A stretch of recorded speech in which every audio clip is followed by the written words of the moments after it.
നമസ്കാരം, ഞാൻ ബൈജു നായർ. നമ്മുടെ ചാനലിലേക്ക് സ്വാഗതം. രാവിലെ എൻ്റെ ആവേശം കാണുമ്പോൾ തന്നെ നിങ്ങൾക്ക് മനസ്സിലാക്കാം എനിക്ക് വളരെ ഇഷ്ടപ്പെട്ട ഒരു വാഹനമാണ് ഇന്ന് എന്നോടൊപ്പം ഉള്ളതെന്ന്. ഈ കഴിഞ്ഞ ആഴ്ചയിൽ ബെഹറിൽ റേഡിയോ സുനോ എന്ന FM റേഡിയോയിൽ എന്നെ ഒന്ന് ഇൻ്റർവ്യൂ ചെയ്തപ്പോൾ അവർ ചോദിച്ചു, എന്താണ് നിങ്ങളുടെ കാർപോർസിൽ കാണാൻ ആഗ്രഹിക്കുന്ന ഒരു വാഹനം എന്ന് ചോദിച്ചപ്പോൾ ഞാൻ പറഞ്ഞത് റേഞ്ച് റോവർ സ്പോട്ട് എന്നാണ്. ഡിഫൻഡർ എന്നല്ല, സ്പോട്ട് എന്നാണ് ഞാൻ പറഞ്ഞത്. എങ്കിൽ പോലും റേഞ്ച് റോവർ എല്ലാ കാലത്തും എന്നെ അങ്ങേയറ്റം ആഹ്ലാദിപ്പിക്കുന്ന ഒരു വാഹനമാണ്. മറ്റേതൊക്കെ വാഹനം ഓടിച്ചാലും റേഞ്ച് റോവർ സ്പോട്ടോ അല്ലെങ്കിൽ ഡിഫൻഡർ ആയാലും അതുപോലെ തന്നെ പോർഷെ ഇത്രയും വാഹനങ്ങളൊക്കെയാണ് പെട്ടെന്ന് എൻ്റെ മനസ്സിലേക്ക് ഓടി വരുന്ന വാഹനങ്ങൾ. പിന്നെയുള്ള 2 സീറ്റർ കൺവേർട്ടബിൾ വാഹനങ്ങളൊക്കെയാണ്. എന്തായാലും റേഞ്ച് റോവർ ആയാലും അതുപോലെ തന്നെ ലാൻഡ് റോവർ ഡിഫൻഡർ ആയാലും എല്ലാം തന്നെ നമ്മൾ അങ്ങേയറ്റം ആഹ്ലാദിപ്പിക്കുന്ന വാഹനങ്ങളാണ്. എന്ന് തന്നെയുമല്ല, ഡിഫൻഡറിൻ്റെ കാര്യത്തിൽ ഒരു സൂപ്പർ താര പരിവേഷമുണ്ട് ഈ വാഹനത്തിന്. ഇന്ത്യയിൽ അല്ലെങ്കിൽ കേരളത്തിലായാലും എല്ലാ സൂപ്പർ താരങ്ങളും, അത് ബിസിനസ് രംഗത്തായാലും സിനിമാ രംഗത്തായാലും എല്ലാം തന്നെ ഏറ്റവും അധികം വാങ്ങിക്കൂട്ടുന്ന വാഹനമാണ് ഇതെന്നാണ് പറയേണ്ടത്. ഇപ്പോൾ 2020 ഈ ഒരു പുതിയ മോഡൽ വന്നതിന് ശേഷം ഇന്ത്യയിൽ വിൽപ്പന കത്തിക്കയറുകയാണ്. ആഗോള വ്യാപകമായിട്ട് നോക്കുകയാണെങ്കിൽ 2025 ഫിനാൻഷ്യൽ ഇയറിൽ മാത്രം 1,15,000 ഡിഫൻഡറുകളാണ് ആഗോള വ്യാപകമായിട്ട് വിറ്റഴിഞ്ഞത്. ഇന്ത്യയിലാണെങ്കിലും 5,000-ലധികം ഡിഫൻഡറുകൾ ഇപ്പോൾ തന്നെ വിറ്റ് കഴിഞ്ഞു. ഓരോ മാസവും വിൽപ്പന കൂടിക്കൊണ്ടിരിക്കുകയാണ്. അതിനനുസരിച്ച് പുതിയ വേരിയൻസ് എല്ലാം കൊണ്ടുവന്നുകൊണ്ടിരിക്കുകയാണ് റേഞ്ച് റോവർ എന്നാണ് പറയുന്നത്. ഇപ്പോൾ ഈ വാഹനത്തെ സംബന്ധിച്ച് പറയുകയാണെങ്കിൽ 3 ബോഡി സ്റ്റൈലുകളുണ്ട്: 90, 110, 130. അതായത് വലിപ്പം അനുസരിച്ചാണ്.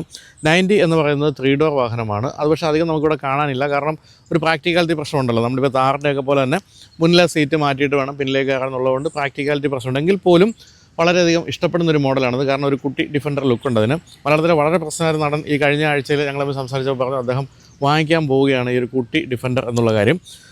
അതിനുശേഷം പിന്നെയുള്ളത് എഞ്ചിൻ വേരിയൻസ് ആണ്. 2 ലിറ്റർ പെട്രോളുണ്ട്, അതിൽ തന്നെ മൈൽഡ് ഹൈബ്രിഡ് ഉണ്ട്, പിന്നെ 3 ലിറ്റർ ഡീസലുണ്ട്. 3 ലിറ്റർ ഡീസൽ തന്നെ മൈൽഡ് ഹൈബ്രിഡ് ഉണ്ട്. കൂടാതെ നമ്മൾ ഈ കണ്ടുകൊണ്ടിരിക്കുന്ന ഈ ഒരു ഗംഭീര സാധനം, ഇത് ഒരു V8 പെട്രോൾ എഞ്ചിനോടുകൂടിയ മോഡലാണ്. അതായത് 5 ലിറ്റർ V8 പെട്രോളാണ്. 425 bhp ആണ് ഈ വാഹനത്തിൻ്റെ മാക്സിമം പവർ എന്ന് പറയുന്നത്. അതായത് അങ്ങേയറ്റം ഗംഭീരമായൊരു മോഡൽ. അതുക്കും മേലെയാണ് ഏറ്റവും പുതുതായിട്ട് വന്നിരിക്കുന്ന ഒക്ട എന്ന വേരിയൻ്റ്. 635 bhp ആണ് അതിൻ്റെ engine power. 4.4 litre V8 petrol എഞ്ചിനാണ് അതിലുമുള്ളത്. അതാണ് ഇപ്പോൾ അടുത്ത കാലത്ത് നമ്മുടെ സൂപ്പർ താരങ്ങളൊക്കെ വാങ്ങിച്ചിരിക്കുന്നത് ഒക്ട എന്ന മോഡലാണ്. എന്തായാലും പെട്രോളിൻ്റെ ഒരു മാസ്മരികമായ ഒരു പ്രഭാവം മനസ്സിലാക്കണമെങ്കിൽ തീർച്ചയായിട്ടും ഈ വാഹനം ഓടിച്ചാൽ മതി. 425 bhp ആണ്. അപ്പോൾ നമ്മൾ നേരത്തെ ഡിഫൻഡർ ടെസ്റ്റ് ആയിരുന്നു, ആ ഡീസലായിരുന്നു. ഇപ്പോൾ നമ്മൾ ഈ ഒരു 425 bhp പവറുള്ള ഗംഭീരമായ ഒരു V8 പെട്രോൾ എഞ്ചിനോട് കൂടിയ ഡിഫൻഡറാണ് ടെസ്റ്റ് ചെയ്യാൻ പോകുന്നത്. എല്ലാവർക്കും നമ്മുടെ ബൈജു നായർ യൂട്യൂബ് ചാനലിലേക്ക് സ്വാഗതം.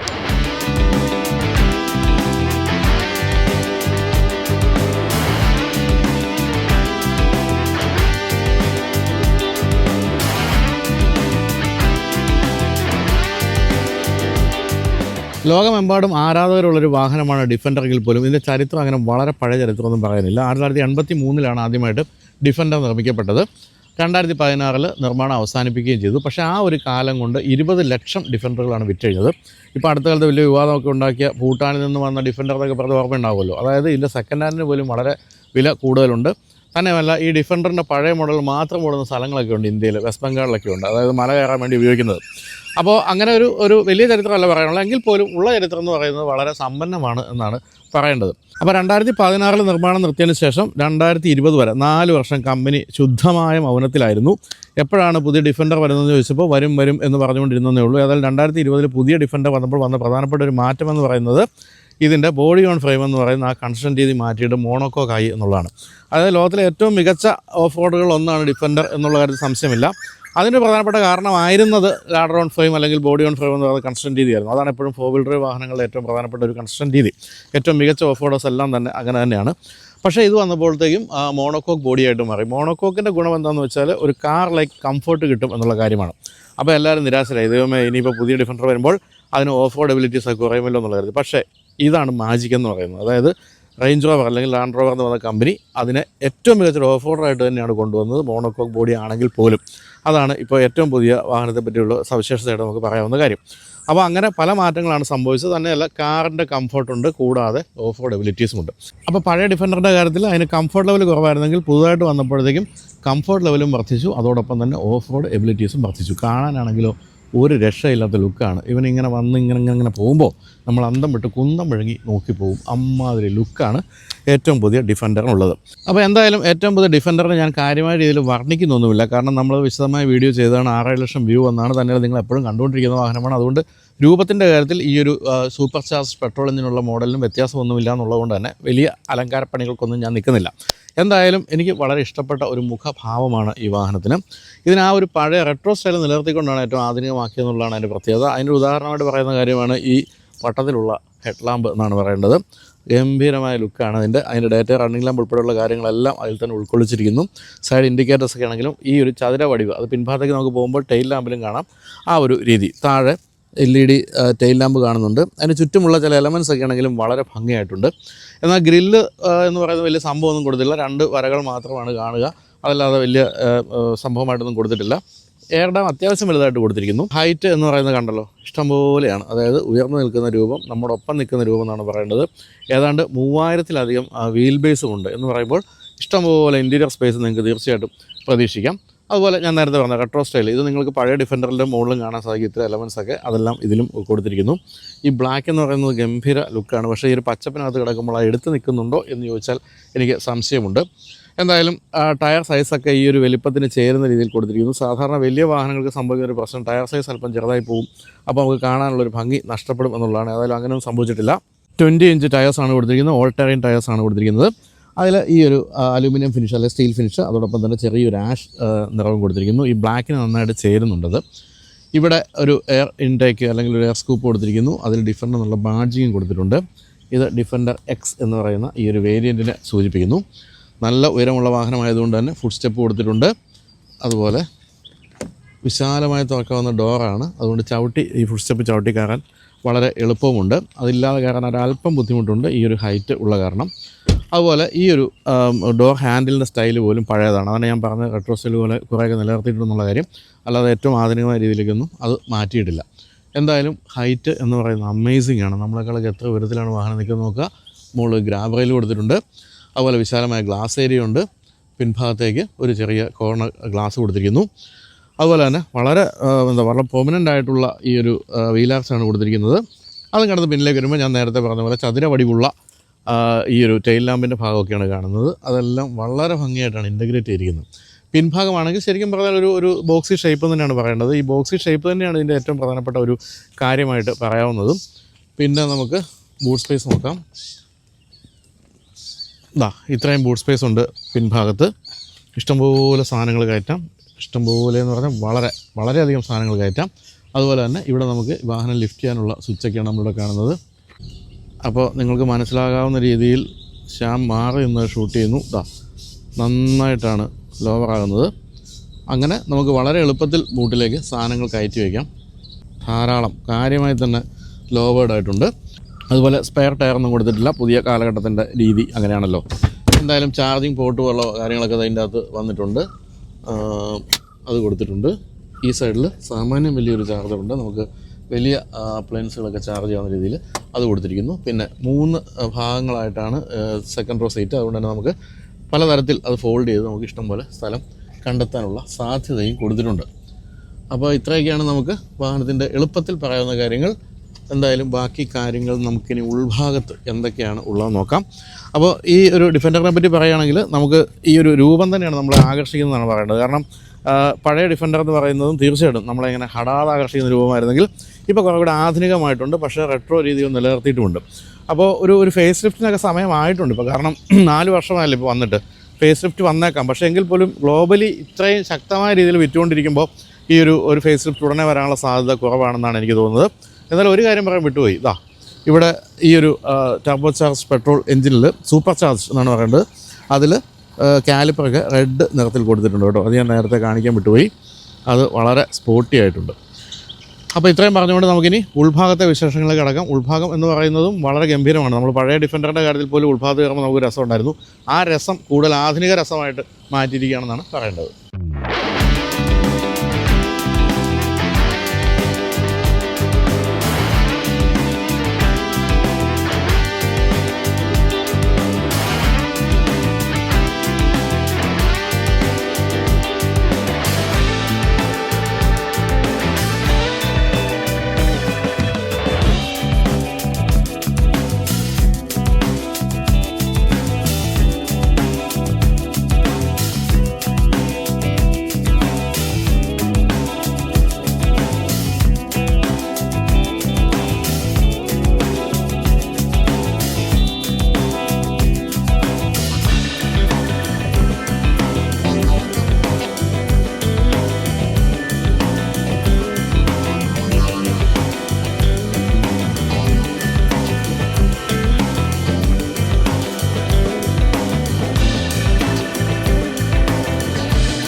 ഡിഫൻഡറിൻ്റെ ഉൾഭാഗവും അങ്ങേയറ്റം രസകരമാണെന്ന് ഞാൻ പറഞ്ഞില്ല, നിങ്ങൾക്ക് ഒറ്റ നോട്ടത്തിൽ വ്യക്തമാകും. അതായത് വലിയ പുകകളൊന്നുമില്ല, പക്ഷേ ഉള്ളതെല്ലാം അതിഗംഭീരമെന്നാണ് പറയേണ്ടത്. നിങ്ങൾക്ക് ഓർമ്മ ഉണ്ടാവും, നമ്മൾ ഈ ഡിഫൻഡർ ഇറങ്ങിയ സമയത്താണ് ഞാനും നമ്മുടെ നടൻ ജോജുവും സംവിധായകൻ മാർട്ടിൻ പ്രക്കാട്ടും കൂടി നമ്മൾ ഈ വാഹനം ഓടിച്ച് വെസ്റ്റ് ബംഗാളും അങ്ങേറ്റത് നാദില പാസ് വരെയൊക്കെ പോയിരുന്നു. അന്ന് തന്നെ നമ്മൾ അമ്പരന്ന് പോയി. അതായത് ഇതിൻ്റെ ഒരു കംഫർട്ട് ലെവൽ എന്ന് പറയുന്നത് അവിശ്വസനീയമാണ്. ഈ ഒരു ബോഡി ഓൺ ഫ്രെയിം രീതിയിലുള്ള കൺസ്ട്രക്ഷനുള്ള വാഹനങ്ങളുടെ പ്രധാനപ്പെട്ട പ്രശ്നം ബോഡി റോൾ ഉണ്ടെന്നുള്ള കാര്യമാണ് പിൻഭാഗത്തിരിക്കുമ്പോൾ. പക്ഷേ ഞങ്ങൾ ഇവിടുന്ന് അവിടം വരെ ഓടിച്ച് തിരിച്ചു വന്നിട്ട് പോലും ബോഡി റോൾ എന്ന് പറയുന്നത് സംഭവമേ ഇല്ലായിരുന്നു. അതാണ് എന്നെ ഏറ്റവും അമ്പരപ്പിച്ച കാര്യം. മറ്റൊരു കാര്യമുള്ളത്, എത്ര പേര് സഞ്ചരിച്ചാൽ അവർക്കെല്ലാം വേണ്ട കണക്ടിവിറ്റി ഉണ്ട്. കണക്ടിവിറ്റി വെച്ചാൽ മൊബൈൽ ചാർജ് ചെയ്യുന്ന ഉൾപ്പെടെയുള്ള എല്ലാ കാര്യങ്ങളും എല്ലാവർക്കും കൊടുത്തിട്ടുണ്ടെന്നുള്ളതാണ്. അതായത് വഴക്കൊന്നുമില്ല, എല്ലാവരും 5 പേരുണ്ട്, 5 പേർക്കും വേണ്ട ചാർജിങ് പോയിൻ്റ് അടക്കമുള്ള കാര്യങ്ങളൊക്കെ. അതൊക്കെ നമ്മളെ ഏറ്റവും കൂടുതൽ സന്തോഷിപ്പിച്ച ഒരു കാര്യമായിരുന്നു. അതുപോലെ എന്നെ സന്തോഷിപ്പിച്ച മറ്റൊരു കാര്യമാണ് ഈ കാണുന്ന ഗിയർ ലിവർ. നല്ല രസമല്ലേ ഇത് ഈ ഇതിൻ്റെ ഒരു പൊസിഷനിങ് എന്ന് പറയുന്നത് ഒരു രക്ഷയില്ലാത്ത പൊസിഷനിങ്ങാണ്. ഈ കൺസോളിൽ അത് കൊടുത്തിരിക്കുന്നത് വളരെ ഭംഗിയായിട്ടുണ്ട്. അപ്പോൾ ഇവിടെ കാണുന്ന ഏതാനും സ്വിച്ചുകൾ, ഈ ഒരു സ്ക്രീന്, ഇവിടെ ഒരു സ്ക്രീന്, ഇതൊന്നും അല്ലാതെ അതിൽ കൂടുതൽ യാതൊരു സംഭവങ്ങളുമില്ല. പക്ഷേ കണക്ടിവിറ്റി എന്ന് പറയുന്നത് അങ്ങേ അറ്റമുണ്ട് എന്നുള്ളത് മറ്റൊരു കാര്യം. എല്ലാ തരത്തിലുള്ള കണക്ടിവിറ്റി ഫീച്ചേഴ്സും ഉണ്ട്. സീറ്റ്സിൻ്റെയും climate, camera, Android auto, Apple CarPlay, valet mode, eco, data, low traction launch, tow bar, vehicle dimension, എല്ലാ കാര്യങ്ങളും നമുക്കിൽ ഗംഭീരമായിട്ട് കാണാം. അതിൻ്റെ കൂടെ താഴെ വീണ്ടും വരുന്നുണ്ട് വെയ്റ്റ് സെൻസിങ്, അതായത് വെള്ളത്തിലൊക്കെ പോകുമ്പോൾ സെൻസ് ചെയ്യുന്നത്, towing and trailers, air quality, driver assistance, അത്തരം കാര്യങ്ങളെല്ലാം കൊടുത്തിട്ടുണ്ട്. ക്യാമറാസ് എന്താ ക്ലാരിറ്റി, എൻ്റെ അമ്മേ, കണ്ടോ, നല്ല ഗംഭീരമായ ക്ലാരിറ്റിയുള്ള ക്യാമറയാണ്. എല്ലാ തരത്തിലുള്ള ആംഗിളുകളും നമുക്ക് കൃത്യമായിട്ട് കാണാൻ സാധിക്കും. അതുപോലെ ഓഫ് റോഡിലേക്ക് പോകുമ്പോൾ ഈ തരത്തിലൊക്കെ ക്യാമറ ആംഗിളുകൾ മാറുന്നു. കൂടാതെ ടയറിൻ്റെ ആംഗിളുകൾ പോലും നമുക്ക് അതിന് വ്യക്തമായിട്ട് കാണാൻ സാധിക്കും. പിന്നെ ഏതെങ്കിലും തരത്തിൽ ടോ ചെയ്യണമെങ്കിൽ അതിനുള്ള ആംഗിൾ, അതും ക്യാമറ ആംഗിൾ അവിടെയും കൊടുത്തിരിക്കുന്നു. അങ്ങനെ എല്ലാ തരത്തിലും പക്കയാണ് അത്തരം കാര്യങ്ങൾ. അപ്പോൾ അതിലേക്ക് പിന്നെ അധികമൊന്നും ഞാൻ പോകുന്നില്ല, കാരണം നമുക്കറിയാമല്ലോ എന്തൊക്കെ കാര്യങ്ങൾ ഉണ്ടാകും എന്നുള്ള കാര്യം. സ്ലോപ്പ് അസിസ്റ്റ് അങ്ങനെ നോക്കിക്കഴിഞ്ഞത് ഇഷ്ടം പോലെയുണ്ട്. എങ്കിലും കോമ്പസ് എല്ലാ കാര്യങ്ങളും കൊടുത്തിട്ടുണ്ട്. അപ്പോൾ അതാണ് ഒരു 10.1 ഇഞ്ചിൻ്റെ ഈ ഒരു സ്ക്രീനിൻ്റെ സവിശേഷതകൾ എന്ന് പറയുന്ന കാര്യം. പിന്നെ ഇവിടെ ഉള്ളത് ഒരു 12.3 ഇഞ്ചിൻ്റെയാണ്. അതിലേക്ക് നമുക്ക് വരാം. ഇതിലേക്ക് വരുമ്പോൾ ഓട്ടോമാറ്റിക് ക്ലൈമറ്റ് കൺട്രോളാണ് നമ്മൾ കാണുന്നത്. അതിൻ്റെ വളരെ എളുപ്പത്തിൽ ഉപയോഗിക്കാവുന്ന രീതിയിലാണ് അതിൻ്റെ എല്ലാ സ്വിച്ചുകളും കൊടുത്തിരിക്കുന്നത്. ഇത് വാഹനം നമുക്ക് ലിഫ്റ്റ് ചെയ്യാനുള്ള സ്വിച്ചാണ്. വാഹനം ഉയരുന്നുണ്ട്, ഇപ്പോൾ നിങ്ങൾ അറിയുന്നില്ലെന്നേ ഉള്ളൂ. അത് വേണം ലോക്ക് ചെയ്ത് നമുക്ക് വയ്ക്കുകയും ചെയ്യാം. എന്തായാലും ആകെ കാണുന്ന 2 സ്ക്രീനുകൾ, അല്ലെങ്കിൽ കാണുന്നത് ഈ ഒരു ക്ലൈമറ്റ് കൺട്രോൾ ഈ 2 സ്ക്രീൻ മാത്രമേ ഉള്ളൂ. ഇവിടെ സ്റ്റാർട്ട് സ്റ്റോപ്പ് സ്വിച്ച് കൊടുത്തിരിക്കുന്നു. ഇത് വോളിയം കൺട്രോൾ കൊടുത്തിരിക്കുന്നു. ഗംഭീരമായ മ്യൂസിക് സിസ്റ്റം ഉണ്ട്. കേൾപ്പിച്ച് കഴിഞ്ഞാൽ എൻ്റെ കോപ്പറേറ്റ് അടിക്കുന്നുള്ളതുകൊണ്ട് ഞാൻ കേൾപ്പിക്കുന്നില്ല. ഇവിടെ ഒരു സ്റ്റോറേജ് സ്പേസ് ഉണ്ട്. ഇവിടെ 2 കപ്പ് ഹോൾഡേഴ്സ് ഉണ്ട്. കൂടാതെ ഇവിടെ ഇതൊരു വയർലെസ് ചാർജിങ് പോർട്ടാണ്. കൂടാതെ വളരെ ഡീപ്പായിട്ടുള്ള ഒരു സ്റ്റോറേജ് സ്പേസ് ഇവിടെയുണ്ട്. ഇതാണ് ഇതിൻ്റെ കീ. ഇത്തിരി പ്ലാസ്റ്റിക്കിൽ പോയിരിക്കുന്നതുകൊണ്ട് കാണുന്നില്ലെന്നേ ഉള്ളൂ. അപ്പോൾ കളേഴ്സ് എന്നൊക്കെ പറഞ്ഞാൽ ഏത് തരത്തിലും കസ്റ്റമൈസ് ചെയ്യാന്നുള്ളതാണ് ഈ വാഹനത്തിൻ്റെ പ്രത്യേകത. അതായത് ഇതിൻ്റെ വില എന്ന് പറയുന്നത് ശരിക്കും പറഞ്ഞാൽ 2 ലിറ്റർ പെട്രോളിൻ്റെത് 98 lakhs ആരംഭിക്കുന്നുണ്ട്. പക്ഷേ ഇത് നമുക്ക് എങ്ങനെ കസ്റ്റമൈസ് ചെയ്യാം. അതായത് അപ്ഗ്രേഡ് ചെയ്ത് പലതരത്തിൽ കൊണ്ടുവന്ന് വാ എക്സിക്യൂട്ടീവ് ഇരിക്കുമെന്നും പറഞ്ഞിട്ട് സെയിൽസ് എക്സിക്യൂട്ടീവിനെ പിടിച്ചിരുത്തി 1-2 ദിവസം കൊണ്ട് അവസാനം എക്സിക്യൂട്ടീവ് രാജിവെക്കുന്ന അവസ്ഥ വരെ എത്തും. കാരണം ആ രീതിയിൽ അപ്ഗ്രേഡ് ചെയ്യാം. ഇപ്പോൾ ജോജുവിൻ്റെ കാര്യത്തിൽ ജോജു പറഞ്ഞിട്ടുണ്ട്, ജോജുവിൻ്റെ വീട്ടിൽ താമസിപ്പിക്കേണ്ടി വന്നു ആദ്യത്തെ ദിവസം എക്സിക്യൂട്ടീവിനെ. കാരണം അതുപോലെ അപ്ഗ്രേഡ് ചെയ്തുകൊണ്ടിരിക്കുകയാണല്ലോ. അങ്ങനെ 98 lakhs കിട്ടുന്ന ഈ ഒരു മോഡൽ എന്ന് പറയുന്നത് 3 കോടി വരെയൊക്കെ വേണം നമുക്ക് കൊണ്ടുപോകാം. അതായത് ലെതറിൻ്റെ കാര്യത്തിലായാലും ഇൻറ്റീരിയറിൻ്റെ മറ്റു കാര്യങ്ങൾ, പിന്നെ ഓരോന്നിനും കൊല്ലുന്ന വിലയാണല്ലോ നമുക്കറിയാമല്ലോ. റേഞ്ച് റോവറിൻ്റെ കാര്യത്തിൽ അത്തരം കാര്യങ്ങളൊന്നും യാതൊരു മയവും ഇല്ല. ഇന്ത്യൻ കമ്പനിയാണ്, ടാറ്റയുടെ ആണ് ഇപ്പോൾ ബേസിക്കലി, എങ്കിൽ പോലും യാതൊരുമായും അത്തരം കാര്യങ്ങളില്ല. അപ്പോൾ ഓരോ സാധനം ആഡ് ചെയ്യുമ്പോഴും ലക്ഷങ്ങൾ വെച്ചാൽ കയറിക്കൊണ്ടേയിരിക്കും. അപ്പോൾ അങ്ങനെ എക്സിക്യൂട്ടീവിന് സന്തോഷം, നമുക്ക് ദുഃഖം, അങ്ങനെ കയറിപ്പോവും. ഏതായാലും അങ്ങനെ കസ്റ്റമൈസ് ചെയ്യാന്നുള്ളതുകൊണ്ട് തന്നെ ഓരോ വാഹനവും ഓരോ രീതിയായിരിക്കും എന്നുള്ളതാണ് പ്രത്യേകത. അതാണ് എൻ്റെ പ്രത്യേകത എന്ന് പറയുന്നത്. ഇപ്പോൾ ഉൾഭാഗത്ത് ഈ ഒരു കളർ എന്ന് പറഞ്ഞാൽ എനിക്ക് മാത്രം വേണമെങ്കിൽ ആക്കാം എന്നുള്ളതാണ് എൻ്റെ ഒരു പ്രത്യേകതയായിട്ട് പറയുന്ന കാര്യം. അപ്പോൾ ഇതിപ്പം ഈ ഒരു വാഹനത്തിൻ്റെ ബേസാണ്. ഈ ഒരു ബേസിന് പോലും ഉള്ള വില അറിയാമല്ലോ. അപ്പോൾ ഇത് നമുക്കിനി ഏത് തരത്തിലും കസ്റ്റമൈസ് ചെയ്യാം. എന്തായാലും ഇതിൽ നല്ല ഭംഗിയുള്ള വാം കളേഴ്സാണ് ഉപയോഗിച്ചിരിക്കുന്നത്. ഈ ഒരു ചെറിയ ഒരു ബ്രൗണിഷ് കളറും അതോടൊപ്പം തന്നെ ബ്ലാക്കും അതാണ് ഉപയോഗിച്ചിരിക്കുന്നത്. അതിൻ്റെ ഇടയ്ക്ക് ഡിഫൻഡർ എന്നുള്ള ആ ഒരു ബാഡ്ജ് നല്ല രസമായിട്ടുണ്ട് കേട്ടോ, നല്ല ഭംഗിയുണ്ട്. അതുപോലെ ഇവിടെയും കണ്ടോ, ഞാൻ നേരത്തെ പറഞ്ഞ കാര്യം, ചാർജിങ് പോർട്ടുകളാണ് നമ്മളിവിടെയൊക്കെ കാണുന്നത്. അപ്പോൾ അവിടെ ഇരിക്കുന്നവർക്ക് സുഖമായിട്ട് അവിടെ ചാർജ് ചെയ്യാം, മൊബൈലിലൂടെ വയ്ക്കാൻ സാധിക്കും. AC വെൻറ്റുകളൊക്കെ ഉയർന്ന മേൽഭാഗത്താണ് കൊടുത്തിരിക്കുന്നത്. പിന്നെ ഇവിടുത്തെ കാര്യം നമ്മൾ പറഞ്ഞു കഴിഞ്ഞല്ലോ. അപ്പോൾ വെൻറ്റിലേറ്റർ സീറ്റുകളാണ്. അത്തരം കാര്യങ്ങളൊന്നും എടുത്തു പറയേണ്ട കാര്യമില്ല. മസാജ് ഫംഗ്ഷൻ ഉൾപ്പെടെയുള്ള കാര്യങ്ങളെല്ലാം തന്നെ കൊടുത്തിട്ടുണ്ട്. സീറ്റിൻ്റെ ഹൈറ്റ് എന്നൊക്കെ പറഞ്ഞാൽ മാരകമായിട്ട് ഉയർത്താം. ഞാനങ്ങ് ഏറ്റവും ഉയർത്തി വെച്ചിട്ടുണ്ട്, താഴുന്നുണ്ട്, ഇഷ്ടംപോലെ അങ്ങ് താഴും. ഓരോരുത്തരുടെ ഹൈറ്റൊക്കെ അനുസരിച്ച് പണക്കാരിലും ഉയരം കുറഞ്ഞവരുണ്ടല്ലോ, അവർക്ക് ഇത് ഹൈറ്റ് കൂട്ടി വയ്ക്കാൻ സാധിക്കുമെന്നാണ് ഞാൻ പറഞ്ഞു വരുന്ന കാര്യം.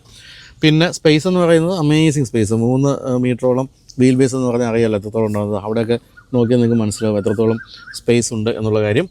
പിന്നെ ഒരു ഗംഭീരമായ സൺറൂഫുണ്ട്, അത് പനോരമിക്ക് തന്നെയാണ്. കാരണം ഈ ഒരു സെക്കൻഡ് റോ സീറ്റിൻ്റെയും മേൽഭാഗം വരെ എത്തുന്ന ഗംഭീരമായൊരു അവിടം വരെ എത്തുന്നുണ്ട്.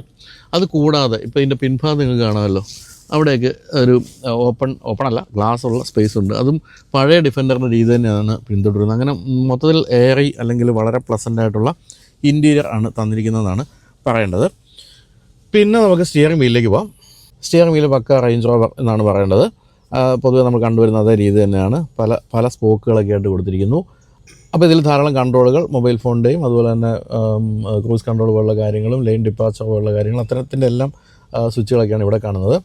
ഇവിടെയാണ് നമ്മൾ ആ പറഞ്ഞ 12.3 ഇഞ്ചിൻ്റെ സ്ക്രീൻ, വളരെ ബ്രൈറ്റായുള്ള സ്ക്രീനാണ് കൊടുത്തിരിക്കുന്നത്. അതിൽ ധാരാളം ഇൻഫർമേഷനൊക്കെ വരുന്നുണ്ട്. കൂടാതെ ഹെഡ് അപ്പ് ഡിസ്പ്ലേയും കൊടുത്തിട്ടുണ്ട്. നിങ്ങൾക്ക് കാണാൻ പറ്റുന്നുണ്ട്, എനിക്ക് തന്നെ കാണാൻ പറ്റുന്നില്ല, പിന്നെ നിങ്ങൾ കാണുന്നില്ലേ? എന്തായാലും ഹെഡ് അപ്പ് ഡിസ്പ്ലേ നിങ്ങളിപ്പോൾ കാണുന്നുണ്ടല്ലോ അല്ലേ, മിന്നിക്കൊണ്ടിരിക്കുന്നു. മിന്നുന്നതെല്ലാം ഹെഡ് അപ്പ് ഡിസ്പ്ലേ അല്ല എന്നാണ് കേട്ടിട്ടുള്ളത്. എന്തായാലും അത് മിന്നിക്കൊണ്ടിരിക്കുന്നുണ്ട്. പിന്നെ ഹൈറ്റ് ഞാൻ പറഞ്ഞല്ലോ, സീറ്റിൻ്റെ ഹൈറ്റ് എത്രത്തോളം ഉയർത്താം എന്നുള്ളത് കൊണ്ട് തന്നെ നമുക്ക് ഏത് ഹൈറ്റുള്ളവർക്കും സുഖമായിട്ട് ഒരു നല്ല സീറ്റിംഗ് പൊസിഷൻ കണ്ടെത്താൻ സാധിക്കും. പിന്നെ എന്താണ്, വളരെ വലിയ സൈഡ് വ്യൂ മിറേഴ്സാണ് കൊടുത്തിരിക്കുന്നത്. അതും ഈ ഒരു വാഹനത്തിൻ്റെ വലിപ്പത്തിന് ചേരുന്ന രീതിയിൽ എന്നാണ് പറയേണ്ടത്. ഡോർപാഡ് മാത്രം നോക്കിക്കൊണ്ട് വേണം കസേര ഇട്ടുകൊണ്ട് 1 മണിക്കൂർ ഇരിക്കുക, അത്രയും ഭംഗിയുള്ള ഡോർപാഡാണ്. എന്തൊക്കെയാണ് അതിൽ കൊടുത്തിരിക്കുന്നുണ്ടോ, എന്തെല്ലാം കയറ്റിറക്കങ്ങൾ, കട്ടുകൾ, ക്രീസുകൾ എല്ലാം കൊടുത്തിട്ടുണ്ട്. കൂടാതെ ഏറ്റവും രസകരമായ കാര്യം എന്ന് പറയുന്നത് അതിൻ്റെ ആ സ്ക്രൂ ഒക്കെ വെളിയിൽ കാണുന്ന രീതിയിൽ കൊടുത്തിരിക്കുന്നു. ഒരു ഓഫ് റോഡ് വാഹനത്തിൻ്റെ രീതിയിലാണ് കൊടുത്തിരിക്കുന്നത്. കൂടാതെ മെറീഡിയൻ്റെ സറൗണ്ട് മ്യൂസിക് സിസ്റ്റത്തിൻ്റെ ആ ബാഡ്ജിങ് അവിടെ കാണാം. അതിൻ്റെ 1-2 സ്പീക്കേഴ്സും ട്വീറ്റേഴ്സും ഒക്കെ ഉണ്ട്. കൂടാതെ മേൽഭാഗത്ത് കാണുന്നത് അതിൻ്റെ മെമ്മറിയാണ്, അതായത് സീറ്റിൻ്റെ മെമ്മറി ആണ്. അതിൽ ആ സ്വിച്ചിൽ നമുക്ക് എന്താ പറയുക, മെമ്മറിയിൽ സൂക്ഷിക്കാവുന്ന സീറ്റ് അഡ്ജസ്റ്റ്മെൻറ്റുകൾക്ക് വേണ്ടിയുള്ള സ്വിച്ചാണ് കൊടുത്തിരിക്കുന്നത്. അപ്പോൾ എന്തായാലും ഞാൻ ഈ പറഞ്ഞ നല്ല ഭംഗിയുള്ള ഡോർപാഡുമാണ് കൊടുത്തിരിക്കുന്നത്. അതിൻ്റെ കാര്യത്തിലും രസകരമാണ്. അപ്പോൾ എന്തായാലും സെലിബ്രിറ്റീസ് ഉൾപ്പെടെ ഉള്ളവർ എന്തുകൊണ്ടാണ് മറ്റ് പല വാഹനങ്ങളും പുതുതായിട്ട് വന്നെങ്കിലും ഡിഫൻഡറിൽ സ്റ്റിക്ക് ഓൺ ചെയ്യുന്നതിനുള്ള ഉദാഹരണമല്ല, അതിനുള്ള ഒരു കാരണമായിട്ട് എനിക്ക് തോന്നുന്നത് ഈ ഒരു ലുക്കാണ്. അതായത് വളരെ പ്ലെയിൻ ആയിട്ടുള്ള ഇൻറ്റീരിയർ ആണെന്ന് വേണമെങ്കിൽ പറയാം, പക്ഷേ എല്ലാ കാര്യങ്ങളും കൊണ്ട് ഗംഭീരമായിട്ടുണ്ട്. അതോടൊപ്പം തന്നെ ഈ ഒരു സ്ക്രീനിൻ്റെ ക്ലാരിറ്റിയും അതിൻ്റെ ഈവൻ ഈ ഒരു ഫോണ്ടുകൾക്ക് പോലും എന്തൊരു എലഗൻസ് ആണെന്ന് കണ്ടോ, നല്ല ഗംഭീരമായ ഫോണ്ടുകളും അതിൻ്റെ ഇത് കാണുന്ന ഈ ഒരു വാഹനത്തിൻ്റെ ഗ്രാഫിക്സ് ഉൾപ്പെടെയുള്ള കാര്യങ്ങളും എല്ലാം തന്നെ നല്ല രസകരമായിട്ടുണ്ട്. ഓരോ തൊടുമ്പോൾ ഓരോ സാധനമാണ് അവിടെ വരുന്നത്. 4x4 ഇൻഫോ ആണ് നമ്മളിപ്പോൾ ഒന്ന് പ്രസ് ചെയ്ത് പോകുന്നപ്പോൾ. പിന്നെ വെയ്റ്റ് സെൻസിങ്, എത്ര മീറ്റർ വരെ നമുക്ക് വാട്ടർ വെയ്ഡിങ്ങിൽ പറ്റുമെന്നുള്ളതാണ്. TR ഇൻഫോ, കോൺഫറബിൾ TR, അത്തരം പല കാര്യങ്ങളും, എന്തൊക്കെ കാര്യങ്ങളാണെന്നുള്ളത് പഠിച്ചു വരാൻ കുറേ സമയമെടുക്കും. പക്ഷേ എനിക്ക് തോന്നുന്നില്ല ഈ വാഹനം ഇത്രയും വില കൊടുത്ത് വാങ്ങിച്ചിട്ട് എല്ലാവരും ഓഫ് റോഡ് പോകുന്നുള്ള കാര്യം. എങ്കിൽ പോലും ഓഫ് റോഡ് കേപ്പബിലിറ്റീസ് എന്ന് പറഞ്ഞാൽ അങ്ങേ അറ്റമാണെന്നാണ് പറയേണ്ടത്. അപ്പോൾ ഇത്രയും പറഞ്ഞുകൊണ്ട് ഞാൻ 2ാം നിര സീറ്റിലേക്ക് നിഷ്ക്രമിക്കട്ടെ. അപ്പോൾ നമ്മൾ പിൻഭാഗത്തേക്ക് കയറുമ്പോൾ വളരെ എളുപ്പത്തിൽ കയറാം. ഇവിടെ ഒന്ന് പിടിക്കുക, എന്നിട്ട് ഈ ഒരു ഫുഡ് സ്റ്റെപ്പിൽ ചവിട്ടാ, എന്നിട്ട് അങ്ങോട്ട് ഇരിക്കുക എന്നാണ് പറയേണ്ടത്. പിൻഭാഗത്തൊക്കെ ഇഷ്ടം പോലെ സ്പേസ് കണ്ടല്ലോ. എങ്ങനെ ഇത് ഞാൻ അല്പം പിന്നിലേക്ക് ഇട്ടിട്ട് പോലെ ഇത്രത്തോളം സ്പേസ് ഉണ്ട് പിൻഭാഗത്ത്. അതുപോലെ വളരെ പ്ലെയിൻ ആണ് ഫ്ലോർ എന്നുള്ളതുകൊണ്ട് തന്നെ സുഖമായിട്ട് 4 പേർക്ക് വരെ ഇരിക്കാൻ കേട്ടോ. നമ്മൾ 4 പേരൊക്കെ ഇരുന്നതിൽ സഞ്ചരിച്ചിട്ടുണ്ട്, 4 പേർക്ക് ഇരിക്കാൻ പറ്റും, അത്രയധികം സ്പേസ് ഉണ്ട്. പിന്നെ വലിയ ആംബ്രസ്റ്റും അതിൽ 2 കപ്പ് ഹോൾഡേഴ്സും കൊടുത്തിരിക്കുന്നു. ഈ കൺസോൾ എന്ന് പറയുന്നത് തന്നെ ഒരു 10 കിലോ അല്ലല്ലോ, ഒരു 100 കിലോ ഉണ്ടെന്നാണ് തോന്നുന്നത്. കാരണം 2.5 ടണ്ണുണ്ട് ഈ വാഹനം. ഇതിൻ്റെ ഉണ്ടോ കൺസോൾ അങ്ങനെ നിൽക്കുന്നുണ്ടോ ഈ ഒരു വലുപ്പമൊക്കെ പിൻഭാഗത്തേക്ക് വരുമ്പോൾ. ഇവിടെ 2 AC വെൻറ്റുകൾ പിൻഭാഗത്തേക്കുണ്ട്. കൂടാതെ ഇവിടെ മുൻഭാഗത്ത് കണ്ട പോലെ തന്നെ ക്ലൈമറ്റ് കൺട്രോളുള്ള സ്വിച്ചുകളെല്ലാം തന്നെയുണ്ട്. ഇത് കണ്ടല്ലോ, ഇഷ്ടംപോലെ ചാർജിങ് പോർട്ടുകൾ കൊടുത്തിരിക്കുന്നു. വീണ്ടും വേണമെങ്കിൽ നമുക്ക് ആഡ് ചെയ്യാൻ സാധിക്കുന്ന രീതിയിലൊക്കെയുള്ള ഓപ്ഷൻസ് കൊടുത്തിട്ടുണ്ട്. പിന്നെ സീറ്റിൻ്റെ ആണെങ്കിലും നല്ല തൈ സപ്പോർട്ടുള്ള നല്ല സുന്ദരമായ സീറ്റുകൾ. അതോടൊപ്പം തന്നെ ഈ ഒരു സൺറൂഫിൻ്റെ പ്രയോജനം പിൻഭാഗത്തിരിക്കുന്നവർക്ക് ഇവിടം വരെ കിട്ടുന്നുണ്ട്.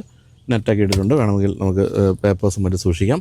ഡോർ പാഡിൽ ഒരു ബോട്ടിലൊക്കെ വെക്കാൻ സാധിക്കുകയുള്ളൂ. എങ്കിലും മുൻഭാഗത്തെ ഡോർ പാഡിൻ്റെ അതേ ഡിസൈൻ രീതിയാണ് പിൻഭാഗത്ത്, നല്ല ഭംഗിയായിട്ടുണ്ട്, അത് രസകരമായിട്ടുണ്ട്. അതുപോലെ ഞാൻ പറഞ്ഞില്ലേ, ഇവിടെ ഒരു ഗ്ലാസ് ഏരിയ ഉണ്ട്, അതൊക്കെ പഴയ ഡിഫൻഡറിൻ്റെ രീതി പിന്തുടരുന്നതാണ്. അതുകൊണ്ട് തന്നെ സൺറൂഫിന് അപ്പുറത്തേക്ക് ഈ ഭാഗത്ത് നിന്നും നമുക്ക് കൂടുതൽ ലൈറ്റൊക്കെ ഉൾഭാഗത്തേക്ക് കടക്കും. അത്തരം കാര്യങ്ങളൊക്കെ നല്ല രസകരമായിട്ടുണ്ട്. എന്തായാലും സീറ്റിൻ്റെ ഹൈറ്റും അതോടൊപ്പം തന്നെ നമുക്ക് കാഴ്ച കൊണ്ട് പോകാവുന്ന അത്രയും ഗംഭീരമായൊരു ആ ഒരു പൊസിഷനിലുള്ള വിൻഡോ ലൈനും എല്ലാം നമ്മളെ ആഹ്ലാദിപ്പിക്കും എന്നുള്ള കാര്യത്തിൽ സംശയമില്ല. അപ്പോൾ നമുക്കിനി ചെയ്യേണ്ട ഒരു കാര്യത്തിൽ ഈ വാഹനത്തിൻ്റെ സൗണ്ട് കേൾക്കുക എന്നുള്ളതാണ്. കാരണം ഈ ഒരു സൂപ്പർ ചാർജ് പെട്രോൾ എഞ്ചിൻ്റെ 425 bhp V8 പെട്രോൾ എഞ്ചിൻ്റെ സൗണ്ട് എന്ന് പറയുന്നത് അമൃത മധുരമാണ്. അതുകൂടെ കേട്ടിട്ട് നമുക്ക് വാഹനം ഓടിച്ചു നോക്കാം.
ഇന്ന് നമ്മൾ നമ്മുടെ വഴിയിൽ ഷൂട്ട് ചെയ്യാൻ വരുമ്പോൾ ഇവിടെ ഒരു വമ്പൻ സിനിമയുടെ ഷൂട്ട് നടന്നുകൊണ്ടിരിക്കുകയാണ്. അത് കാരണം കുറേ യൂണിറ്റ് വണ്ടികളും പിന്നെ ഈ റോഡിൻ്റെ ഒരു സൈഡ് അടച്ചിട്ടിട്ട് അവിടെ ഷൂട്ട് നടക്കുന്നു. നമ്മൾ അങ്ങോട്ട് കടത്തിവിടുന്നില്ല. അത് ഒന്നും കൂടാതെ മോട്ടോർ വെഹിക്കിൾ ഡിപ്പാർട്ട്മെൻറ്റിൻ്റെ വക ടെസ്റ്റിങ് അത് മറ്റൊരു സൈഡ് നടക്കുന്നു. അപ്പോൾ നമ്മൾ ഈ എറണാകുളത്ത് ഏറ്റവും തിരക്ക് കുറഞ്ഞ റോഡ് തപ്പി ഇവിടെ വന്ന് ആദ്യകാലം തൊട്ട് ഷൂട്ട് ചെയ്യുന്നത് ഞാനാണ്. ഇപ്പം പക്ഷേ കംപ്ലീറ്റ് എറണാകുളം ഇവിടെ നിന്ന് ഷൂട്ട് ചെയ്യാൻ തുടങ്ങി. അതുകൊണ്ട് എനിക്ക് തോന്നുന്നത് ഇപ്പം ഇവിടെ ഷൂട്ട് ചെയ്യുന്നതിന് എളുപ്പം MG റോഡിൽ പോയി ഷൂട്ട് ചെയ്യുന്നതാണെന്നാണ്. അപ്പോൾ എന്തായാലും ഡിഫൻഡർ ഓടിച്ചിട്ട് കുറേ കാലമായി. അതിൻ്റെ ഒരു സുഖമുണ്ട്. ഈ ഒരു ഹൈറ്റും ഈ ഒരു സീറ്റിംഗ് പൊസിഷൻ, അതുപോലെ തന്നെ ഈ എൻജിൻ്റെ ഒരു റിഫൈൻമെൻറ്റ്, അതുപോലെ ഇതൊരു വാഹനമാണോ എന്ന് തോന്നിക്കുന്ന രീതിയിലുള്ള നിശബ്ദമായ പ്രവർത്തന രീതി, അതായത് NVS ലെവലുകളെന്നൊക്കെ പറഞ്ഞാൽ ഒരു രക്ഷയില്ലാത്ത NVS ലെവലാണ്. ഓടിക്കൊണ്ടിരിക്കുന്നു എന്ന് പോലും തോന്നില്ല. അത് ഇതിൻ്റെ കാര്യത്തിൽ മാത്രമല്ല കേട്ടോ, ഡീസൽ എഞ്ചിനുള്ള ഡിഫറൻ്റെ കാര്യത്തിലും അങ്ങനെ തന്നെയാണ്. പക്ഷേ ഇത് പെട്രോളും കൂടെ ആയപ്പോഴേക്കും ഒരു തരത്തിലും ഒരു ശബ്ദവും വെളിയിലേക്ക് കേൾക്കുന്നില്ല. ടയർ ഉരയുന്ന ശബ്ദം പോലുമില്ല. പിന്നെ ഞാൻ പറഞ്ഞല്ലോ, ഞാനും ജോജുവും അതുപോലെ മാർട്ടിൻ പക്കാട്ടും കൂടി ഞങ്ങൾ ഇന്ത്യയുടെ അങ്ങേയറ്റം വരെ ഈ വാഹനം ഓടിച്ചു പോയപ്പോൾ ഏറ്റവും കൂടുതൽ നമ്മൾ അത്ഭുതപ്പെടുത്തിയ കാര്യം എന്ന് പറയുന്നത് ഇതിൻ്റെ പിൻ സീറ്റിലെ കംഫർട്ടാണ്. ഈ ജോജു വണ്ടി ഓടിക്കൽ പ്രാന്തനായതുകൊണ്ട് അധികം ജോജു ഓടിച്ചുകൊണ്ടിരുന്നത്. അപ്പം ഞാനും മാർട്ടിനൊക്കെയാണ് മാറി ബാക്കിലും ഫ്രണ്ടിലൊക്കെ ഇരുന്നുകൊണ്ടിരുന്നത്. അപ്പം ഒരു തരത്തിലുള്ള ബോഡി റോൾ ഇല്ല എന്നുള്ളതാണ്. ഇത്രയും ഹൈറ്റുള്ളൊരു വാഹനത്തിൽ നമ്മൾ ഈ ഹിമാലയത്തിൻ്റെ പല ഭാഗങ്ങളും നാദില പാസ് പോലുള്ള സ്ഥലങ്ങളൊക്കെ പോയിട്ടും ബോഡി റോൾ എന്ന് പറയുന്ന സംഭവമേ ഇല്ല എന്ന് നമ്മൾ അമ്പരപ്പിച്ചൊരു കാര്യമായിരുന്നു. അതിപ്പോൾ വീണ്ടും എന്നെ അമ്പരപ്പിക്കുന്നുണ്ട്. പിൻഭാഗത്തൊക്കെ സുഖമായിട്ടിരുന്ന് യാത്ര ചെയ്യാം. അത് എനിക്ക് തോന്നുന്നു ഒരു റേഞ്ച് റോവർ സ്പോർട്ടിൻ്റെയോ അല്ലെങ്കിൽ വോഗിൻ്റെയോ ഒക്കെ അതേ കംഫർട്ട് ലെവൽ പിൻഭാഗത്ത് തരുന്നുണ്ടെന്നുള്ളതാണ് പ്രത്യേകത. പിന്നെ ഇത്രയും വിശാലമായ ഇൻറ്റീരിയർ എന്ന് പറയുന്നതും തീർച്ചയായിട്ടും നമുക്ക് ഈ സെഗ്മെൻറ്റിലെ മറ്റ് വാഹനങ്ങളിൽ പ്രതീക്ഷിക്കാനാവാത്ത കാര്യമാണ്. പിന്നെ സസ്പെൻഷൻ സെറ്റിങ്സ് ചെയ്യാൻ പറഞ്ഞ ലെയർ സസ്പെൻഷനാണ്. അത് നമുക്ക് ഹൈറ്റ് ഉയർത്തുകയും മറ്റും ചെയ്യാം. അപ്പം പലതരത്തിൽ ഇപ്പോൾ ഓഫ് റോഡൊക്കെ പോകുമ്പോഴാണെങ്കിൽ നമുക്ക് ആ തരത്തിൽ സസ്പെൻഷൻ അഡ്ജസ്റ്റ് ചെയ്യാം. ഇതൊരു ഓൾ വീൽ ഡ്രൈവ് വാഹനമാണ്. അതായത് വേണ്ട സമയത്ത് വാഹനം സ്വയം 4x4 സ്വിച്ച് ചെയ്യുന്ന ആ സംവിധാനമാണ് ഇതിൽ കൊടുത്തിരിക്കുന്നത്. അപ്പോൾ ആ സമയത്ത് ഈ ഒരു സസ്പെൻഷൻ അടക്കമുള്ള കാര്യങ്ങളെല്ലാം മാറ്റം വരും. അപ്പോൾ എന്തായാലും എൻജിനിലാണ് വലിയ സംഭവിച്ചിരിക്കുന്നത്. ഇപ്പോൾ നമ്മൾ പോയതൊക്കെ 2 ലിറ്റർ എഞ്ചിനായിരുന്നെങ്കിൽ അതിൽ നിന്നൊരു ഒറ്റ ചാട്ടം 5 ലിറ്റർ പെട്രോൾ എഞ്ചിൻ. അത് കഴിഞ്ഞ ശേഷം ഒക്ട വന്നപ്പോൾ 4.4 ആണ്. പക്ഷേ അതിൻ്റെ എൻജിൻ പവർ എന്ന് പറയുന്നത് അങ്ങ് പോയി. ഇതിനേക്കാളും 200 bhp എൻജിൻ പവർ വീണ്ടും കൂടുതലാണ് ഒക്ടയ്ക്ക്. അപ്പോൾ ഇത് തന്നെയാണ് 425 എന്നുള്ള കാര്യം മനസ്സിലാക്കുക. അത് 635 അപ്പോൾ അത്രയും എൻജിൻ പവർ എന്നൊക്കെ പറയുന്നത് അതുകൊണ്ടുണ്ടാകാവുന്ന പ്രശ്നം അറിയാമല്ലോ. പ്രത്യേകിച്ച് പെട്രോൾ വാഹനം കൂടി ആയതുകൊണ്ട് തന്നെ മൈലേജ് എന്ന് പറയുന്നത് വളരെ കുറവായിരിക്കും. ഇപ്പോൾ ഈ വാഹനത്തിന് എനിക്ക് തോന്നുന്നു 4 ആയിരിക്കും കിട്ടാൻ സാധ്യത. മര്യാദയ്ക്ക് ഞാനിപ്പോൾ ഈ ഓടിക്കുന്ന പോലെ ഓടിച്ചു പോയാൽ ഒന്ന് കാല് കൊടുത്ത് പോയാൽ 4 എന്നുള്ളത് 1-2 ആകാൻ പോലുള്ള സാധ്യതയുണ്ട്. പിന്നെ എന്തിനാണ് ഈ വാഹനം വാങ്ങിക്കുന്നതെന്ന് ചോദിച്ചാൽ ഇതിൻ്റെ ഒരു ഡ്രൈവിങ്ങിൻ്റെ ഹരം നുകരുക എന്നുള്ളതാണ് കാര്യം. അല്ലെങ്കിൽ നിങ്ങൾക്ക് ഇതിൻ്റെ ഡീസൽ വാങ്ങിച്ചാൽ മതി. എക്കണോമിക് സൈഡാണ് നിങ്ങൾ നോക്കുന്നതെങ്കിൽ ഡീസൽ വാങ്ങിച്ചാൽ മതി. അതിന് 10-അടുത്തൊക്കെ മൈലേജ് ഉണ്ട്. അപ്പോൾ ഈ ഒരു 5 ലിറ്ററിന് 4 കിട്ടുന്നുണ്ടാവുകയുള്ളൂ എങ്കിൽ എന്തായിരിക്കും ഇതിൻ്റെ ഒറ്റയ്ക്ക് കിട്ടുക എന്നുള്ള കാര്യം നമുക്ക് ദുൽഖറിനോട് ചോദിച്ച് മനസ്സിലാക്കേണ്ടി വരും. സ്ഥിരമായിട്ട് ഓടിക്കുന്ന ദുൽഖറിനോടൊക്കെ ചോദിക്കേണ്ടി വരും. എങ്കിലേ മനസ്സിലാക്കാൻ സാധിക്കും. അപ്പോൾ നമ്മുടെ മഹേഷ് നാരായണൻ്റെ പാട്രിയറ്റ് എന്ന് പറയുന്ന സിനിമയാണ്. മമ്മൂക്കയും മോഹൻലാലും എല്ലാവരും അഭിനയിക്കുന്ന ആ സിനിമയുടെ ഷൂട്ട് നടന്നുകൊണ്ടിരുന്നത്. മഹേഷിനെ നമ്മൾ ഇൻ്റർവ്യൂ ചെയ്ത് നിങ്ങൾക്ക് ഓർമ്മ ഉണ്ടാവും, നമ്മുടെ ചാനലിൽ കിടക്കുന്നുണ്ട്. പിന്നെ ഡിക്സൺ പൊടുത്താസ് എന്ന് പറയുന്ന പ്രൊഡക്ഷൻ കൺട്രോൾ, അദ്ദേഹം ഇപ്പോൾ പ്രൊഡ്യൂസർ കൂടെയാണ്. എല്ലാം നമ്മുടെ പഴയ സുഹൃത്തുക്കളാണ്, അവരെയൊക്കെയാണ് ഇപ്പോൾ കണ്ടത്. അപ്പോൾ എന്തായാലും ഈ പറഞ്ഞ 2 ലിറ്ററിൽ നിന്നും ഉള്ള കുതിച്ചുചാട്ടം 5 പോകുന്നു. പിന്നെ 4.4 വരുന്നു. അങ്ങനെ ഏത് തരത്തിലുള്ള ഒരു വാഹനമാണ് നിങ്ങൾക്ക് വേണ്ടതെന്ന് ചോദിച്ചാൽ അത് സെലക്ട് ചെയ്യാൻ പറ്റുന്ന ഒരു അവസരമാണ് ഇപ്പോൾ വന്നിരിക്കുന്നത്. അതോടൊപ്പം തന്നെ 3 ലിറ്റർ ഡീസൽ എഞ്ചിനും ഒക്കെ ഉണ്ട്. അപ്പോൾ ഇനി എഞ്ചിൻ സ്പെക്കിലേക്ക് പോകുകയാണെങ്കിൽ 5000 cc സൂപ്പർ ചാർജ്ഡ് V8 ആണ്. 425 bhp പവർ ഇടുന്നത് 5500-നും 6600 RPM ഇടയിലാണ്. ടോർക്ക് 550 Nm ആണ്. അതാണ് ഏറ്റവും കുറഞ്ഞ RPM. 1800 തൊട്ട് ഉള്ള RPM ബാൻഡിൽ അത് കിട്ടുന്നുണ്ട്. 5000 RPM വരെ. 8 സ്പീഡ് CFൻ്റെ 8 സ്പീഡ് ഓട്ടോമാറ്റിക് ഗിയർ ബോക്സ് ആണ് കൊടുത്തിരിക്കുന്നത്. ടോർക്ക് കൺവേർട്ടർ ഓട്ടോമാറ്റിക്കാണ് കൊടുത്തിരിക്കുന്നത്. 5.8 സെക്കൻഡ്സ് ആണ് ഈ വാഹനത്തിന് 100 കിലോമീറ്റർ വേഗത എടുക്കാൻ വേണ്ടി വരുന്നത്. അതുപോലെ 191 കിലോമീറ്റർ ആയിട്ട് ഇതിൻ്റെ മാക്സിമം സ്പീഡ് ഒതുക്കിയിട്ടുമുണ്ട്.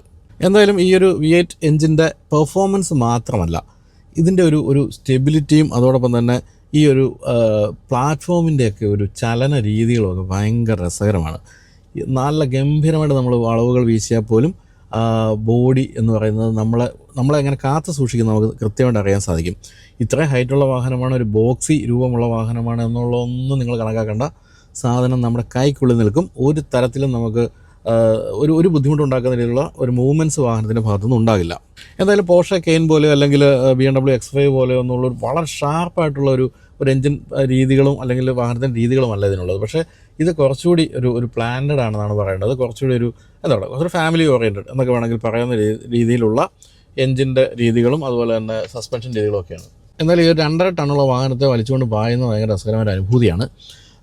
പിന്നെ ഈ ഒരു V8-ൻ്റെ ആ ഒരു സൗണ്ട് ഉണ്ടല്ലോ, ആ സൂപ്പർ ചാർജറിൻ്റെ ആ ഒരു സൗണ്ട് എന്ന് പറയുന്നത് അമേസിങ് ആണ്. നമ്മളത് കാല് കൊടുക്കുമ്പോൾ ഭയങ്കര രസമാണ് അതിങ്ങനെ മൂളി പോകുന്നത്. അത് വളരെ പതുക്കെ പോകുമ്പോഴും രസമാണ്. കുറച്ച് ഒരു അടഞ്ഞ റോഡുകളിലൂടെയൊക്കെ നമ്മൾ വളരെ പതുക്കെ പോകുമ്പോഴും ആ ഒരു സൗണ്ട് നമ്മളെ അങ്ങനെ ആഹ്ലാദിപ്പിച്ചുകൊണ്ടേയിരിക്കും. എന്തായാലും സേഫ്റ്റിയുടെ കാര്യമൊന്നും പറയേണ്ട കാര്യമില്ല. എല്ലാ തരത്തിലുള്ള സേഫ്റ്റി ഫീച്ചേഴ്സും ഉണ്ട്, അഡാസിൻ്റെ ഫീച്ചേഴ്സുണ്ട്. കൂടാതെ എയർ ബാഗുകളുടെയൊക്കെ അനന്തമായ എയർ ബാഗുകൾ പോലുള്ള കാര്യങ്ങളുണ്ട്. ഇതൊന്നും കൂടാതെ 600 ലിറ്റർ ബൂട്ട് സ്പേസ് ഉണ്ട്. അങ്ങനെ എല്ലാ തരത്തിലും ഫാമിലിക്ക് പറ്റുന്ന വാഹനമാണ്. എന്നാൽ ഫാമിലി ഇറങ്ങി കഴിയുമ്പോൾ കാല് കൊടുത്ത് പോകാനും പറ്റിയ വാഹനമാണ്. സ്വന്തമായിട്ട് പെട്രോൾ പമ്പ് തീർച്ചയായിട്ടും നിങ്ങൾക്ക് ആവശ്യമാണ് എന്നുള്ള കാര്യം കൂടി മറക്കാതിരിക്കുക.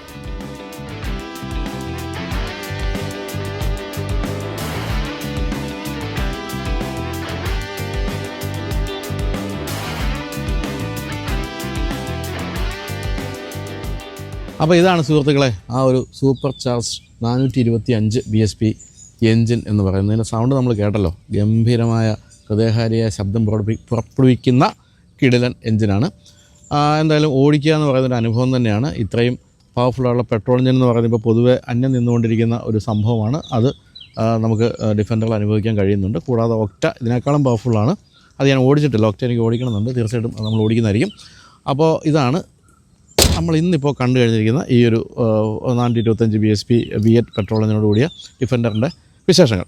അപ്പോൾ ഡിഫൻഡറിൻ്റെ വില ചോദിക്കുകയാണെങ്കിൽ എന്തായാലും നമ്മൾ JLRലെ എക്സിക്യൂട്ടീവ്സിനെ സെയിൽസിലുള്ളവരൊക്കെ സമ്മതിച്ചേ പറ്റൂ. ചെവിയിൽ ചെമ്പരത്തിപ്പ് വയ്ക്കാവുന്ന അത്രയും വേരിയൻസും അത്രയും എഞ്ചിനുകളും എല്ലാം അതിനുണ്ട്. അതുപോലെ തന്നെ വില വ്യത്യാസങ്ങളുണ്ട്. എങ്കിലും നമുക്കൊന്ന് ഓടിച്ച് പറയുകയാണെങ്കിൽ ഞാൻ പറഞ്ഞല്ലോ, ഇതിൻ്റെ എൻട്രി ലെവൽ മോഡലിന് 98 lakhs ആണ്. 98 lakhs അല്ലേ, 98 lakhs ആണ് എക്സ്ഷോറൂം വില. അത് ഏതാണ്ട് 1,33,93, അതായത് 1,34 ലക്ഷം രൂപയിലാണ് വില ആരംഭിക്കുന്നത്. അതങ്ങനെ കയറിപ്പോയി ഒക്ടയിലെത്തുമ്പോഴത്തേക്കും 3,39 ലക്ഷം രൂപ വരെയൊക്കെ കയറി പോകുന്നുണ്ട്. നമ്മൾ ഇന്നിപ്പോൾ ഈ ഓടിച്ചു കഴിഞ്ഞിരിക്കുന്ന ഈ ഒരു 425 BSPയുടെ 3 ബോഡി സ്റ്റൈലൊക്കെ ഉണ്ടല്ലോ, എങ്കിൽ പോലും അതിൻ്റെ വില ഏകദേശം പറയാവുന്നത് 1.5 കോടി രൂപയോളമാണ്. 1.5 കോടിയിലാണ് 1,39 ലക്ഷം രൂപയിലാണ് അതിൻ്റെ വില ആരംഭിക്കുന്നത് തന്നെ. നമ്മളിപ്പോൾ ഓടിച്ചു കഴിഞ്ഞത് 110 എന്ന് പറയുന്ന ആ ബോഡി സ്റ്റൈലുള്ളതാണ്. 90, 110, 130 അത് 3ആണല്ലോ. അപ്പോൾ അതിൽ ഈ ഒരു 110ൻ്റെ വിലയാണ് ഞാനീ പറഞ്ഞത്. വില അനുസരിച്ച് വലിപ്പം കൂടുകയും കുറയുകയൊക്കെ ചെയ്യുമെന്നുള്ളതാണ് മറ്റൊരു പ്രത്യേകത. എന്തൊക്കെ പറഞ്ഞാലും എത്ര കാലം കഴിഞ്ഞാലും ഡിഫൻഡർ എന്ന് പറയുന്ന ഈ ഒരു വാഹനം നമ്മുടെ രസനകളെ പ്രചോദിപ്പിച്ചുകൊണ്ടിരിക്കും. അതൊരു വാക്കുണ്ടല്ലോ അല്ലേ, ഇല്ലെങ്കിൽ മലയാള പണ്ഡിതർ പറയണം കേട്ടോ, തെറ്റാണെങ്കിൽ. നമ്മുടെ എന്താ പറയുക ആസക്തികളെ ഇങ്ങനെ മുന്നോട്ട് നയിക്കുന്ന എപ്പോഴും ഇത്തരത്തിലുള്ള വാഹനങ്ങളാണ്. എന്നെ നയിക്കുന്നുണ്ട് കേട്ടോ. എന്തായാലും ഡിഫൻഡർ ആയാലും റേഞ്ച് റോവറിൻ്റെയും ലാൻഡ് റോവറിൻ്റെയൊക്കെ വാഹനങ്ങളൊക്കെ ആയാലും എന്നെ മുന്നോട്ട് നയിക്കുന്നുണ്ട്. കാരണം നമുക്ക് ജീവിതത്തിൽ ലക്ഷ്യമൊക്കെ വേണമെങ്കിൽ ഇങ്ങനെ ഇത് വാങ്ങിക്കണമല്ലോ എന്നൊരു ലക്ഷ്യത്തിൽ മുന്നോട്ട് പോയാൽ മതി, നമുക്ക് വാങ്ങിക്കാൻ സാധിക്കും. എന്തായാലും സെക്കൻഡ് ഹാൻഡെങ്കിലും ഏതെങ്കിലും കാലത്ത് വാങ്ങിക്കണമെന്നുണ്ട്. ഡിഫൻഡർ അല്ല, റേഞ്ച് റോവർ സ്പോർട്ടാണ് എൻ്റെ ഇഷ്ടപ്പെട്ട വാഹനം. അപ്പോൾ അതിലേക്ക് എന്നെ ദൈവം എത്തിക്കട്ടെ എന്ന് ഞാൻ സ്വയം ആശംസിക്കുന്നു. എന്തായാലും എല്ലാവർക്കും വീഡിയോ ഇഷ്ടപ്പെട്ടു എന്ന് കരുതുന്നു. കാരണം വളരെ പവർഫുള്ളായ പെട്രോൾ എഞ്ചിനോടുകൂടിയ വാഹനങ്ങൾ ഞാൻ നേരത്തെ പറഞ്ഞ പോലെ അന്യം നിന്നുകൊണ്ടിരിക്കുന്ന കാലത്ത് എത്ര കാലം നമുക്കങ്ങനെ പെട്രോൾ എഞ്ചിൻ കാണിച്ചുകൊണ്ടിരിക്കാൻ പറ്റും എന്നറിഞ്ഞുകൂടാ. എന്തായാലും ഈ ഒരു V8 സൂപ്പർ ചാർജ്ഡ് പെട്രോൾ എഞ്ചിൻ്റെ ഒരു ഹരം എന്ന് പറയുന്നത് നമ്മൾ അനുഭവിക്കേണ്ടത് തന്നെയാണ്. അപ്പോൾ എല്ലാവരും ഡിഫൻഡർ ഓടിക്കാൻ ശ്രമിക്കുക. വീഡിയോ എല്ലാവർക്കും നന്ദി, ബൈ.